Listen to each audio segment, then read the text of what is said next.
situation. I just need contemplation over you.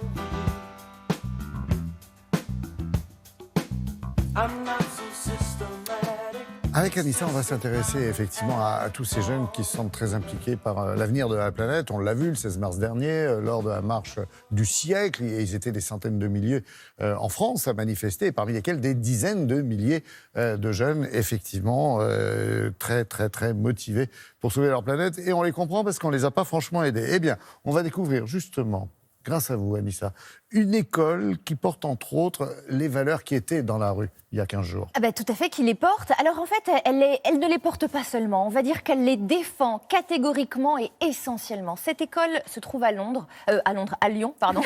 C'est À juste Londres, à côté. pourquoi pas. C'est à Londres, à l'ombre de Lyon.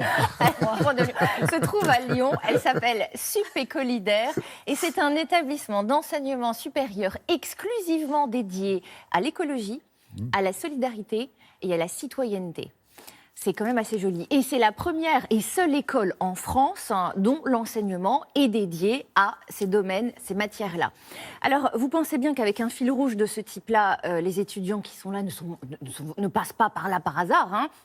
Ils ont l'engagement chevillé au corps, réellement. Oui. Et vous allez voir que les cours sont très sérieux et très techniques. Tout se fait bien évidemment dans la joie, dans la bonne humeur, et ils sont tous pleins de projets. On ne peut que leur souhaiter bonne chance. Je vous laisse découvrir tout cela en images.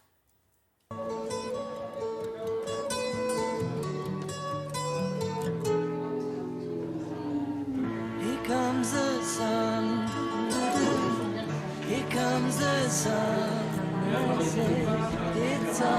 Ici, on se rappelle qu'on est en train d'étudier les insectes puisqu'ils représentent 85% de la biodiversité. Donc le constat, c'est que si on perd les insectes, on perd une très très grande partie de notre biodiversité. Donc l'idée aujourd'hui, après avoir... Nous proposons un cursus qui se compose de 5 années d'études post-bac qu'on peut intégrer directement après le bac ou en admission parallèle. Il y a des matières fondamentales telles que le droit, l'économie, la géopolitique et des matières plus de compétences professionnelles, donc communication, gestion de projet, financement, stratégie durable par exemple. Donc au final, c'est près de 20 métiers dans les domaines de l'écologie, de la solidarité et de la citoyenneté, c'est-à-dire tout ce qui est développement durable, transition écologique, humanitaire, économie sociale et solidaire notamment. La posture d'esprit qu'on va avoir, c'est qu'on va essayer de passer de l'individu jusqu'à la société, passer du je au nous et comment on peut le transposer à un niveau sociétal. Nous avons établi plus de 80 partenariats avec des associations, des ONG, des entreprises sociales et écologiques pour permettre à nos étudiants d'être en lien avec les acteurs professionnels de nos domaines. Here comes the sun. Here comes the sun. I say it's all right. Donc ce semestre-là, votre objectif, ça va être de concevoir une animation de A à Z et de la tester sur le terrain. Peu importe que vous travaillez dans le monde associatif, de l'éducation populaire, l'éducation de l'environnement, etc. Tout ce qui tourne autour de l'animation, c'est extrêmement précieux. Puisque c'est pas seulement de l'animation pour aller avec des enfants, pour leur apprendre à faire le tri sélectif ou à éteindre le robinet quand on se lave les dents. On est parti du constat que dans les domaines de l'écologie, de la solidarité et de la citoyenneté, il y avait beaucoup de formations, mais des formations très spécialisées et aucune formation transversale, pluridisciplinaire sur ces différents enjeux.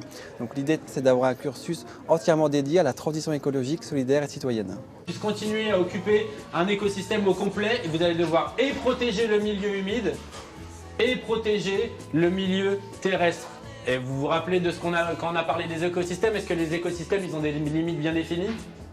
Non, c'est poreux entre les deux. Et ça, c'est l'exemple parfait de la porosité qui va exister dans un écosystème. Face à la crise écologique et sociale actuelle, je pense que c'est une nécessité de revoir systémiquement la civilisation dans laquelle on vit, enfin notre société, dans tous ses aspects.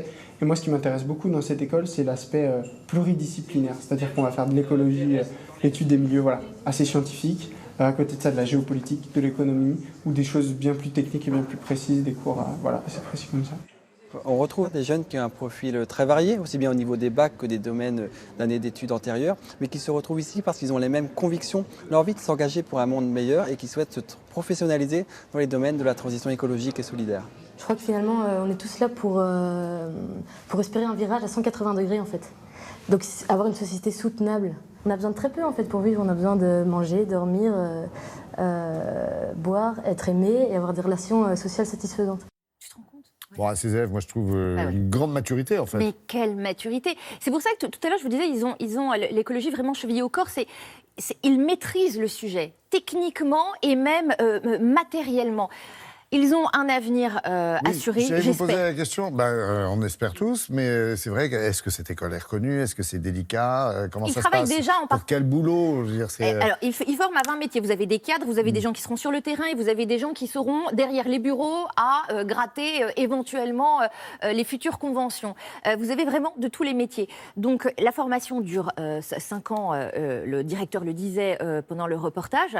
Et très franchement, je vous dirais juste 48 000 morts par an, c'est le nombre de morts dus à la pollution atmosphérique. Donc, des gens comme ça, on en a besoin. Et on leur souhaite vraiment bonne chance, en tout cas pour la suite, et trouver les bons postes stratégiques pour notre survie. Alors qu'eux, ils sont mordus par l'écologie. Merci beaucoup, Anissa.